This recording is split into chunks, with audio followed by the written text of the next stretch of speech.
جن لوگوں پہ غیر انعام تیرا ان لوگوں میں لکھ دے نام میرا۔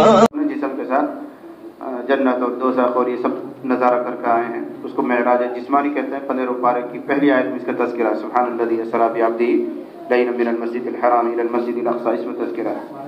اور یوں 10ویں مرتبہ آپ علیہ الصلوۃ والسلام کو روحانی معراج ہوئی ہے۔ آپ سو رہے ہیں اور خواب میں آپ دیکھ رہے ہیں جنت کے مناظر، جہنم کے مناظر، آسمان کی سیر کر رہے ہیں، وہ خواب ہے روحانی۔ کبھی کبھی کشف ہوتا تھا، بیٹھے ہیں بس حالات کھلے اور آپ نے سارا منظر وہاں کا دیکھا۔ ان موقع پر آپ نے مدینہ کی عورتوں میں تقریر فرمائی ہے جب معراج سے واپس آئے تھے۔ یہ تو مکہ کا قصہ ہے، روحانی جو معراج ہوئی ہیں وہ مدینہ میں ہوئی عام طور سے۔ اس کے بعد آپ نے یہ خطبہ دیا ہے، عورتوں کو اکٹھا فرمایا اور ارشاد فرمایا، اے عورتوں کی جماعت، یا معاشر النساء تصدقن، صدقہ کرو، واکثرن من الاستغفار، اور کثرت سے استغفار کرو۔ دو باتوں کو حکم دیا، تصدقن صدقہ کرو اور کثرت سے استغفار کرو۔ وجہ آگے وجہ آ رہی ہے، فإنی رأیتکن اکثر اہل النار، اس لیے کہ میں نے تم عورتوں کو جہنم میں سب سے زیادہ دیکھا ہے۔ مرد بھی ہیں، مشرک بھی ہیں، کافر بھی ہیں، سب ہیں۔ اس پر یہ سوال مت کرنا کہ ابھی تو جنت و دوزخ میں کوئی گیا نہیں تو دیکھ کہاں سے لیا آپ نے۔ اس کا عکس دکھایا گیا ہے، اس کا عکس دکھایا گیا ہے۔ صورت مثالی کہتے ہیں ہماری علمی زبان میں، صورت مثالی، جو چیز ہونے والی ہے وہ سامنے حضور کے دکھا دی گئی، ایسا ہونے والا ہے۔ تو جہنم میں بڑی تعداد میں عورتیں نظر آ رہی ہیں، مردوں سے زیادہ۔ یہ حضور نے منظر پیش کیا۔ آپ اس زمانے میں سمجھنا تو آسان ہے، آدمی مکان بناتا ہے اور ابھی کچھ بنا ہوا نہیں، کاغذ پر پوری بلڈنگ بنی ہوئی دکھائی دیتی ہے، مجوز نقشہ کہتے ہیں اس کو۔ رنگ بھی بھر گئے، کھڑکی بھی بن گئی، دروازے بھی دکھ رہے ہیں وہاں، اور خادم بھی کھڑے ہوئے دکھ رہے ہیں، گاڑی بھی کھڑی ہوئی دکھ رہی ہے، نقشہ بن گیا پورا بنا ہوا ہے۔ حالانکہ ابھی زمین کھدی بھی نہیں ہے، پلر بھی قائم نہیں ہوا، تو مجوز نقشہ پہلے سے تیار ہے۔ ایسے ہی حضرت محمد رسول اللہ صلی اللہ علیہ وسلم کو جنت اور دوزخ کی جو سیر کرائی گئی ہے وہ صورت مثالی دکھائی گئی، ایسا ہوگا، یوں لوگ ڈالے جائیں گے، جہنم ایسی ہے، یوں ہے، وہ صورت مثالی دکھائی گئی ہے۔ اس میں آپ نے دیکھا ہے کہ عورتیں بڑی تعداد میں جہنم میں ہیں، اس لیے صدقہ کرو، یہ حکم دیا ہے، صدقہ کرو، استغفار کرو۔ صدقہ کرنے سے اللہ کا غصہ ٹھنڈا ہوتا ہے، اس لیے عورتوں کو حکم دیا تصدقن۔ اور ترمذی کی روایت میں یوں ہے، تصدقن ولو من حلیکن، صدقہ کرو چاہے اپنے زیورات ہی صدقہ کرنے پڑے، کان کی باڑی ہے، ہنسلی ہے، کڑ ہے، کچھ اور ہے، کچھ نہیں ہے خرچ کرنے کے لیے، پیسہ ہی نہیں ہے، تو یہ اپنے زیورات میں سے ہی صدقہ کر دو۔ اتنی بڑی مصیبت سے بچنے کے لیے آسان سی بات ہے، یہ انہوں کو ہدایت دی، تصدقن۔ دوسری ہدایت دی، وَأَكْثِرْنَ مِنَ الْإِسْتِغْفَارِ، کثرت سے استغفار کیا۔ بس معلوم ہوا کہ ان دو چیزوں کو زیادہ دخل ہے جہنم سے حفاظت میں، آدمی صدقہ کرے اور استغفار کرے، ان دو چیزوں کا اہتمام کرنا چاہیے۔ یہ تو عورتوں کے لیے ہدایت دی گئی، یہ مطلب نہیں کہ عورتیں ہی کریں گی اس کام کو۔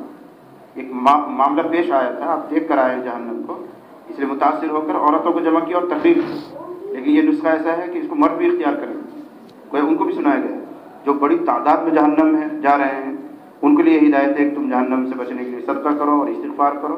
تو مردوں کو بھی ہدایت ہے، تم بھی کرو، تمہاری بھی حفاظت ہوگی اس میں۔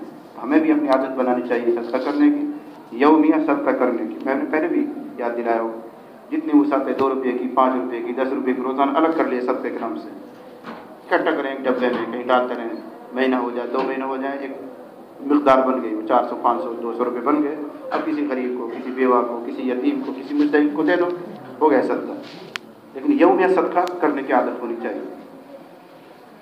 حدیث شریف میں آیا ہوا ہے، یہ جو صدقہ ہے، تدفع میتۃ السوء، صدقہ کرنا بری موت کو ٹالتا ہے۔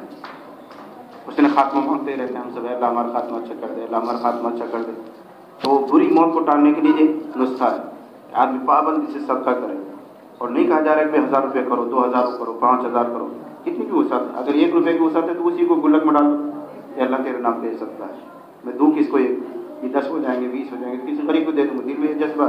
پھر اگلی صبح کے دیے پیسہ اور ڈال دیا، پھر اور اگلی صبح کے دیے 1 روپیہ اور ڈال دیا، یوں مہینہ اور میں 3 مہینے میں 4 مہینے جب آپ توڑیں گے اس گلک کو ایک مقدار بن جائے گی، کچھ نہیں تو سال میں 365 روپے بنیں گے، 1 روپیہ میں ڈالو گے تو 365 روپے تو کہیں کام آئیں گے۔ اگر نہیں ڈالیں گے آپ 365 جمع نہیں ہو سکتے۔